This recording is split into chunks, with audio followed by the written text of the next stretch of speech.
na namang umandar ang investigasyon sa flood control scandal habang pinagtataka ni Senator Panfilo Ping Lacson ang biglang pagkawala ni Senator Bato de la Rosa sa gitna ng usap-usapang ICC warrant. Tunghayan ng detalye sa ulat na ito. Ang problema kasi kay Senator Bato, wala naman tayong official na warrant of arrest coming from the ICC. Kaya, okay, unang-una, it doesn't make sense to me na nagtatago siya. Hindi naman siya wanted eh. Pinagtatakha ni Senador Panfilo Ping Lacson ang pag-iwas ni Senador Ronald Bato de la Rosa kahit wala pang opisyal na warrant mula sa International Criminal Court o ICC. Ayon pa kay Lacson, dapat bumalik sa trabaho si de la Rosa dahil sayang ang kanyang boto habang wala pa namang malinaw na basihan para arestuhin siya. Kung ako siya, papasok na muna ako. Wala naman ako warrant eh. Ngayon, kung talagang, unless positive siya talaga na meron siyang warrant, diskarte niya na yun. Diskarte naman ng law enforcement, hanapin siya. Anya, wala rin siyang moral ascendancy.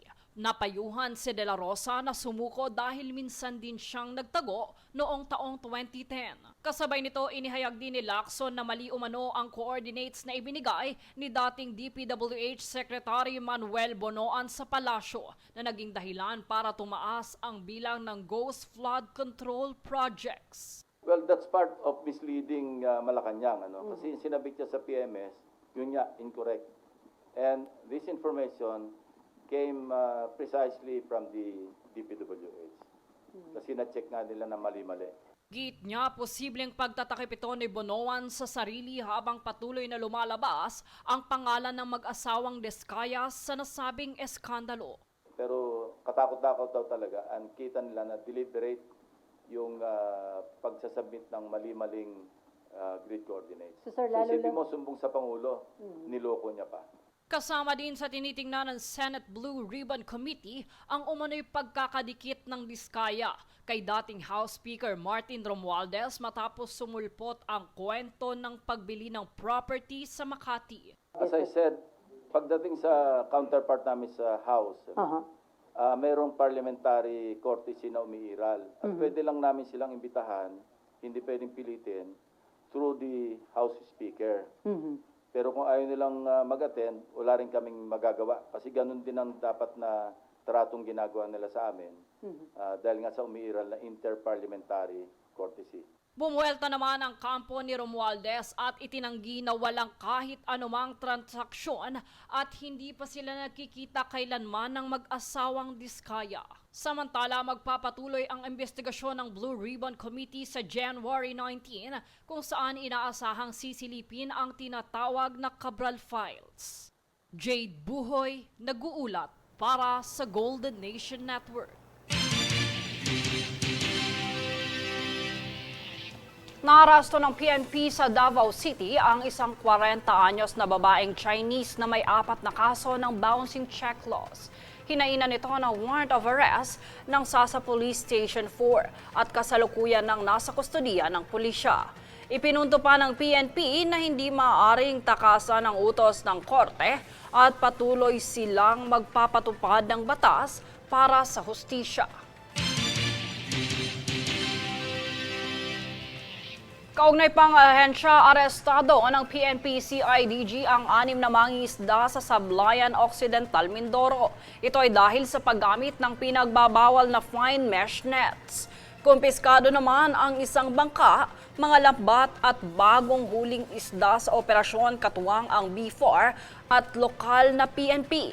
Giit pa ng PNP, bahagi ito ng Oplan Kalikasan para labanan ang illegal fishing at protektahan ang yamang dagat ng bansa.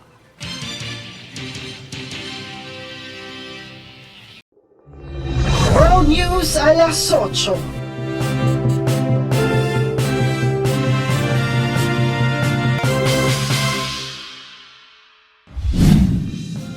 United States State Department is pausing the processing of immigrant visa for 75 countries.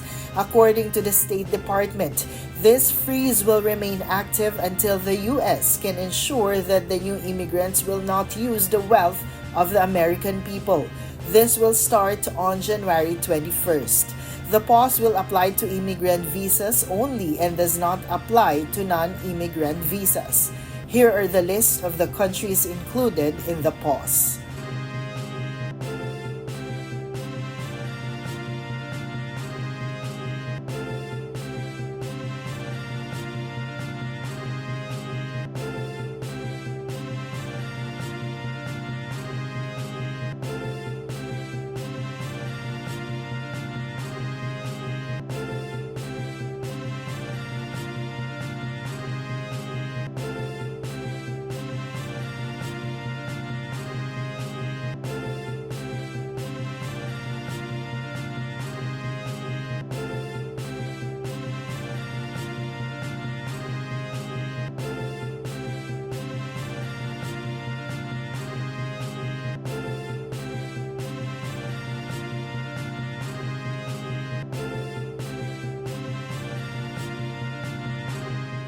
Japanese Prime Minister Takaichi Sanae met with South Korean President Lee Jae-myung at Horyuji Temple in Nara Prefecture. The summit is to further strengthen the ties between the two countries. Both leaders are hopeful to deepen security and economic ties between their two countries. According to Lee, cooperation between Japan and Korea is now more important than ever, and both countries need to move forward to a new, better future amid the complex and stable international order. Takaichi on her end said she is determined to further improve the relationship between the two countries to contribute for the stability in the region. The two leaders lightened the meeting when they both played drums to a K-pop music on their first day. World News alas 8.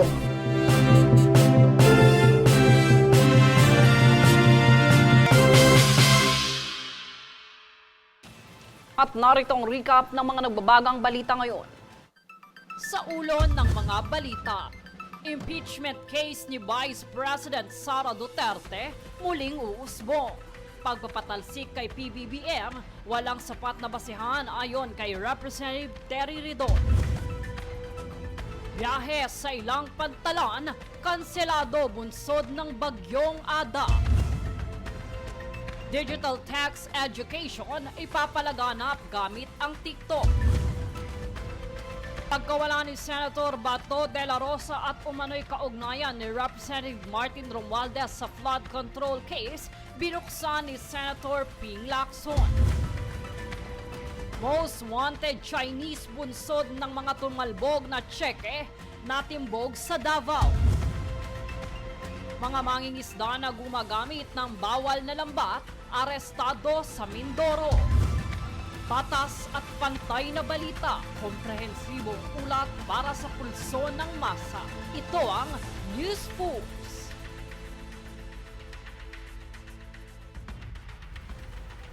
Yan ang pinakamainit na mga balita ngayong araw. Manatiling nakatutok sa aming mga ulat at update sa aming Facebook page, facebook.com/Golden Nation Network. At mag-subscribe sa aming YouTube account, youtube.com/@Golden Nation Network. Ako si Jade Buhoy at ito ang News Force.